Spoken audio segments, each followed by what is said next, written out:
বুজাই বেপাৰটো কৰিছে উজনি অসমত আৰু ডুবাই আৰু ধুবুৰীত দিছে দুটা বস্তু কি বস্তু 1 নম্বৰ ঠাণ্ডা পানী আৰু 2 নম্বৰ খেজুৰ হয়নে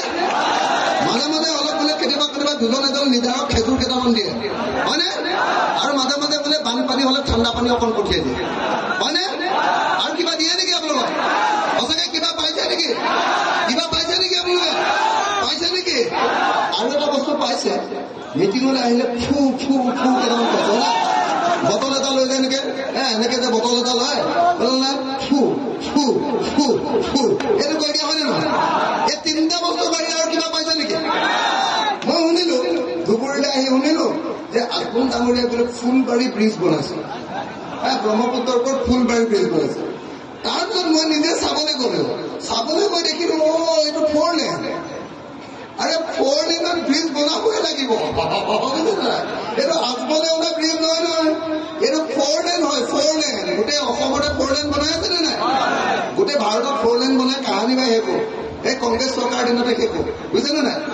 এতিয়া অসমত শেষত 4 লেন বনাই আছে 4 লেন বনালেতো 4 লেন বনালে টেক্স লয় টোলগেটত টকা লয় জানে নে নাই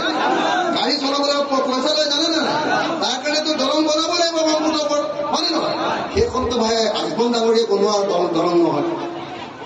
আজমল ডাঙৰীয়ে বৰ মিছা কথা কয় নহয় জানো মিছা কথা কয় নে নকয়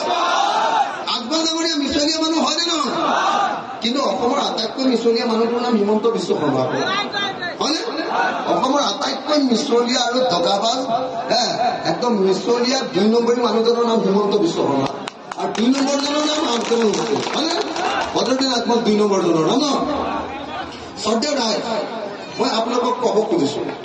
যে আজি যদি ৰকিবুল হুছেইন ডাঙৰীয়া ভোট দিয়ে তেতিয়াহ'লে কি হ'ব আৰু আজমল ডাঙৰীয়াক যদি ভোট দিয়ে তেতিয়াহ'লে কি হ'ব আপোনালোকে ভাবকচোন যে 15 বছৰ যেতিয়া সমগ্ৰ অসমৰ মুছলমান সমাজৰ ওপৰত অত্যাচাৰ কৰি আছে বদৰুদ্দিন আজমল ডাঙৰীয়াই দিল্লীত কেতিয়াবা মুছলমানসকলক জীৱনৰ নিৰাপত্তাৰ কাৰণে কেতিয়াবা মাত দিয়া আপোনালোকে শুনিছেনে কেতিয়াবা শুনিছেনে আপোনালোকে শুনিছে নেকি কেতিয়াবা শুনিছে নাই হয় মই আপোনাক সেইকাৰণে ক'ব কৈছো যে যদি ৰকিবুল হুছেইন এইবাৰ